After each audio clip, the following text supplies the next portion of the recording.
Have you ever had that feeling, that prickle on the back of your neck that says you're being watched? It's a primal instinct, a sixth sense that has kept our ancestors alive for millennia. But what if that feeling never goes away? What if the watcher is always there, just beyond your perception, turning your entire life into a waking nightmare? This is a story about that feeling, about the terrifying uncertainty of being observed. It's what I call Schrödinger's nightmare. You know the thought experiment, right? The cat in the box is both alive and dead until you open it. My theory is that fear works the same way. The monster under your bed is both real and imaginary until you dare to look. And what if the very act of looking is what makes it real? This all started for me last fall. I'm an avid camper. I love escaping the city, the noise, the constant hum of technology.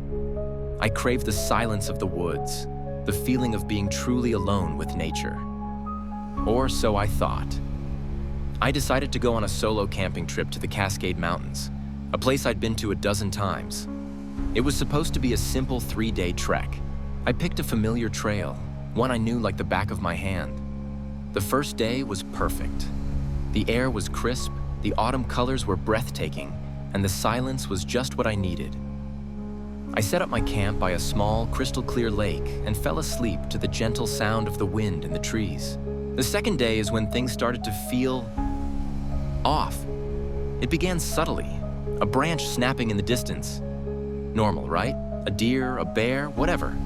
But it happened again, and again, always just at the edge of my hearing. Then I noticed my campsite. I'm meticulous about my gear. Everything has its place. But when I returned from a short hike, my cooking pot was moved. Just a few inches, but I knew. I knew exactly where I had left it. I tried to brush it off. Maybe I was just tired, forgetful. But the feeling of being watched was growing, becoming a heavy blanket I couldn't shake off. That night, I couldn't sleep. I lay in my tent, my heart pounding, listening. Every rustle of leaves, every hoot of an owl sounded like a footstep, a whisper. The real terror began when I started thinking about the observer effect from quantum physics. The idea that the act of observing something can change its state. What if that applied to fear? What if, by constantly scanning the woods, by trying to catch a glimpse of whatever was out there, I was actually inviting it, creating it? I decided to test my theory. I forced myself to stop looking, to act as if I were completely alone and unafraid. I hummed a tune, made my coffee, and packed my gear with exaggerated nonchalance. For a moment, it worked. The feeling subsided. The woods felt peaceful again. I let out a breath I didn't realize I'd been holding. But the moment I let my guard down, it came back, stronger than before. I was hiking back toward the trail when I saw it. Footprints. Not animal tracks. They were barefoot. Human-like, but too long, too thin. They paralleled my own tracks for about 20 yards and then just stopped, vanished. As if whatever made them had simply ceased to exist. My blood ran cold. This wasn't a prank. This wasn't in my head. I started walking faster, then jogging, then breaking into a full-blown sprint. I didn't dare look back. I just ran, the sound of my own frantic breathing and pounding feet echoing in the silent forest. The feeling of being watched was now a physical presence, a cold weight on my shoulders, urging me on. I finally burst out of the woods and onto the road where my car was parked. I've never been so happy to see a piece of metal and plastic in my life. I fumbled for my keys, my hands shaking so badly I could barely get the key in the ignition. As the engine roared to life, I risked one last glance in my rearview mirror. The edge of the forest was dark and silent. There was nothing there.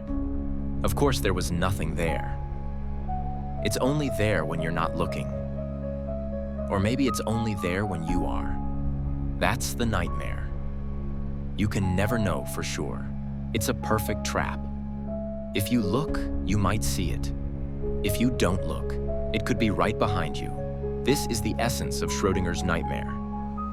The threat is both real and not real, existing in a state of terrifying superposition. Every time I check over my shoulder, I'm opening the box. Every time I ignore the sound, I'm trying to keep the box closed. But I can't live like this. I've covered my mirrors. I keep the lights on all night. I can't be in a quiet room for more than a few minutes before the panic sets in. The unseen watcher is everywhere and nowhere. It feeds on my fear, on my uncertainty. The more I try to prove it doesn't exist, the more evidence I find that it does.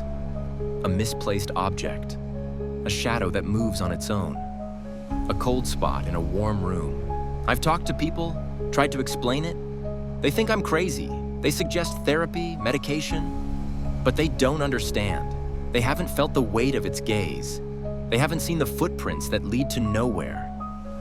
They can't comprehend the horror of being a character in a story you can't see the author of. It's a psychological prison with no bars.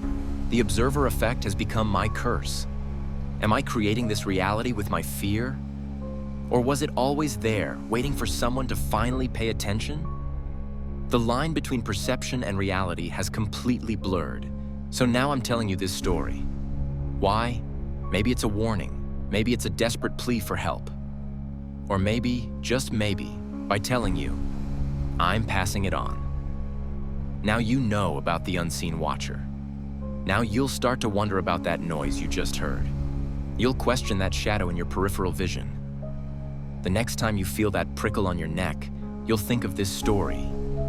You'll think of Schrödinger's nightmare. And you'll have a choice to make. Do you open the box and look? Or do you pretend you felt nothing at all? Be careful. Because once you start looking, you might not like what you find. And worse, you might find that it's looking back. Thank you for listening. Stay safe and try not to think too much about who or what might be watching.